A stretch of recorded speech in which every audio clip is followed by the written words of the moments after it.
Today's top stories at NBR: businesses wait in expectation, Armstrong's delays dual listing plans, Matu Idemoi looks to raise a further $500,000, and there's more coming right up.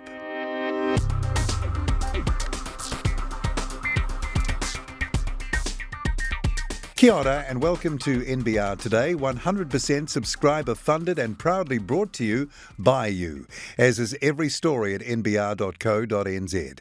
It's Monday, March 21st. I'm Paul Brennan. Thanks again for joining us.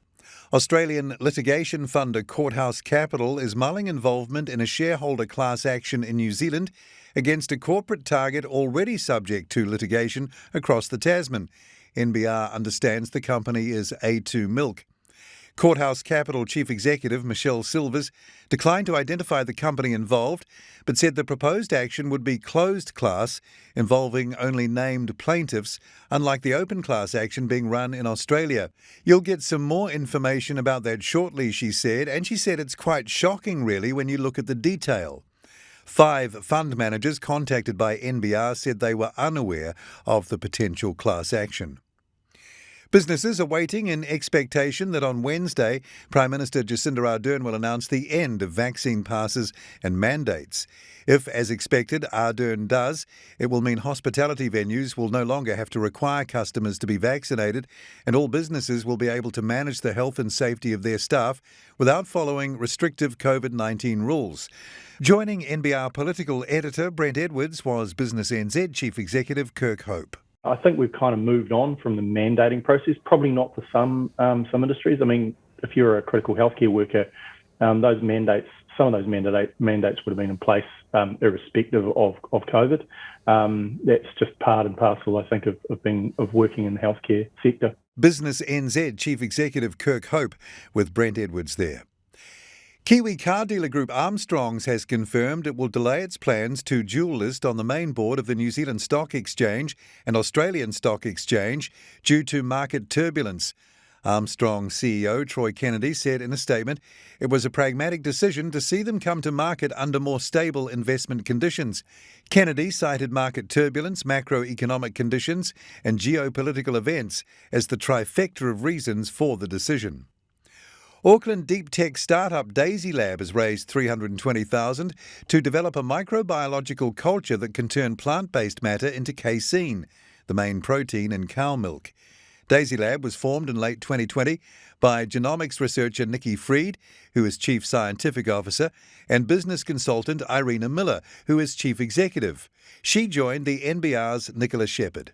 So if you think about the cow, in terms of production of protein, it's not the most effective system because the content of protein in the milk is only 3.3 or 3.2%. So replacing it with a vat that can pump out, I don't know, maybe 40% of protein in the liquid would certainly, or has the potential to make things cheaper and more consistent and closer to market. Auckland deep tech startup Daisy Lab's Chief Executive Irina Miller with Nicola Shepherd there.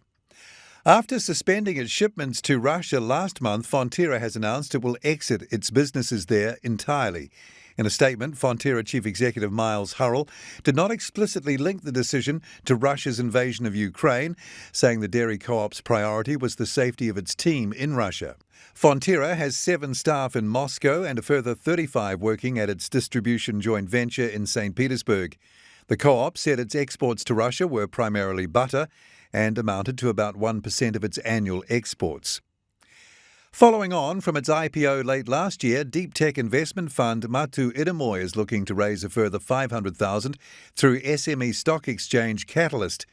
Matu Idemoi, managed by Matu Group, raised $579,580 in its $1 a share IPO in November last year, though it was seeking as much as $1 million. It was the inaugural IPO on the Catalyst platform.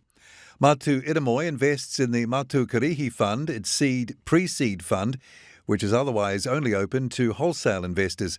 The second capital raise, which opened today Monday, had an increased share price of $1.30, which the fund said reflected the holding value of its stake in Matu Karihi and its 13 portfolio companies valued at $7.7 million on February 28th.